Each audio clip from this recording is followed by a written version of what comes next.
Good morning, Virginia. This is Virginia This Morning. Well, we kicked off Virginia This Morning today with a performance from a new interactive performance series called Paint the Music. Painter David Bromley began working on a piece of that artwork at that time, accompanied by Washington, D.C. based singer-songwriter Dan Fisk. We're going to check in with David in just a moment, but first Dan Fisk joins us to tell us more about this unique showcase called Paint the Music. Hi, Dan. Hello. So where'd this idea come from?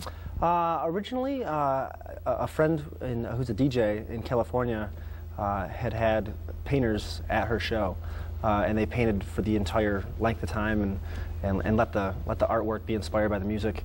And I thought it'd be a neat idea to have a one-on-one, each piece of artwork inspired by one particular song. Mm-hmm. So that's where it started, and started it back in 2012 in DC, and have done several shows, and it's working out cool. So what's been the audience response to this? I've been overwhelmed by the audience response. Every show has been amazing that we've done. This is I think our fifth one we're doing in Richmond tonight. And I've been very happy with the audience response from the art community and the music community. It's been great. So how do you go about putting the show together? Because you've got music and you've got artists, and each has to kind of inspire each other. Yeah. Well, as far as finding which musicians and artists, I kind of scoured the local area for the best artists I could find. And I know a lot of musicians in the D.C. area and a few down here. So I try to find the best musicians and best artists I could find. And then the show itself, I try to pair them up, the best I can to matching the sound with the type of work that they're doing. But yeah, it's been a fun but challenging, to try to find the right combination of artists and musicians to work together for the show. So we just took a peek at what David is working on over there. How do you think he's responding to the song that you perform? I try not to provide commentary on the artwork, but it looks great. It's cool. And I understand too that you're going to kind of work with other musical genres down the road you're looking at. Yeah, I'm hoping to do a couple Paint the Music shows that are genre specific for art and for music. Like maybe have a bluegrass night where it's all bluegrass bands and the artwork is Americana type artwork, or hip hop with spray painting and that kind of graffiti art. Something a little different. Yeah. Well, you've got a show tonight at Gallery 5 here in Richmond, and I understand that it's kind of audience interactive. How does that work? A little bit. Certainly during the show, the musicians are encouraged to talk in between songs and involve the audience. But at the end of the night, the night ends with a 45-minute to an hour-long meet and greet and cocktail hour.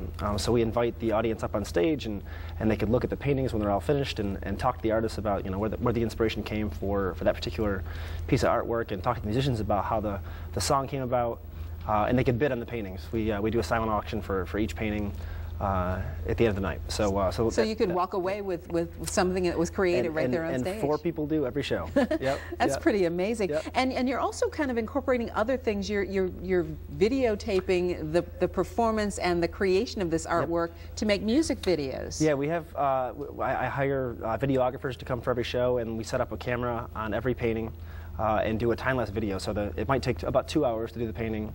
And the song only takes 3.5 minutes in the beginning of the show. So we have time-lapse photography. So at the end of the show, we'll end up producing these, 2-hour-long videos down to about 3.5 minutes, and it creates little music videos for each painting. It's wow. pretty neat. Yep. As a singer-songwriter, you're obviously very creative, and this is just another outlet for your creativity. It is. It's been a pleasure to think outside the box and create this program. Yeah. Yeah. Let's talk a little bit about Dan Fisk. Sure. Tell us about you. What's your background? I grew up in upstate New York. Moved down to D.C., Northern Virginia area after college in 2000, and I was still working, doing the band thing part-time, and then transitioned out of work and into more music, and it's always a tough balance to try to make money in the music world. But yeah, so I've been trudging along with a band for a while, and now a lot of solo stuff. And you also have a company where you actually help other artists to kind of create their music called Frame Your CD. Frame Your CD is a little a side business that I started, and it's basically I create custom frames for musicians for their artworok and their CDs to display. Yep. As long as we still have that kind of thing going on. Exactly. Music has become kind of esoteric these days. Throwback. Yeah. How would you describe your music? Singer-songwriter in the folk Americana, singer-songwriter acoustic pop, genre. Mm-hmm. Who were your influences growing up? Dave Matthews is certainly was a large influence in college, and back in the late '90s, if you touched an acoustic guitar, you were accused of copying Dave Matthews, especially in this area in Virginia. But Jack Johnson and Jason Mraz, and there's a lot of guys on the pop acoustic scene that I have a lot of respect for. John Mayer. Mm-hmm.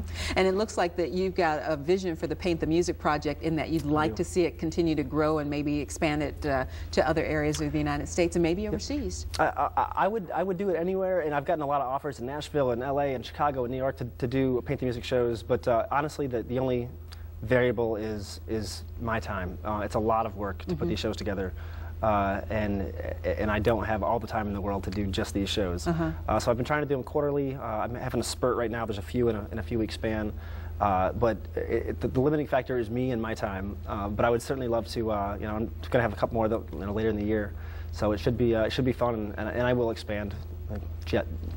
Probably New York next. All right, Dan Fisk, thanks so much. And let's tell people how they can come and experience Paint the Music. You can catch Dan during his Paint the Music series tonight. It begins at 8 o'clock at Gallery 5. Tickets are $10 in advance, $12 at the door.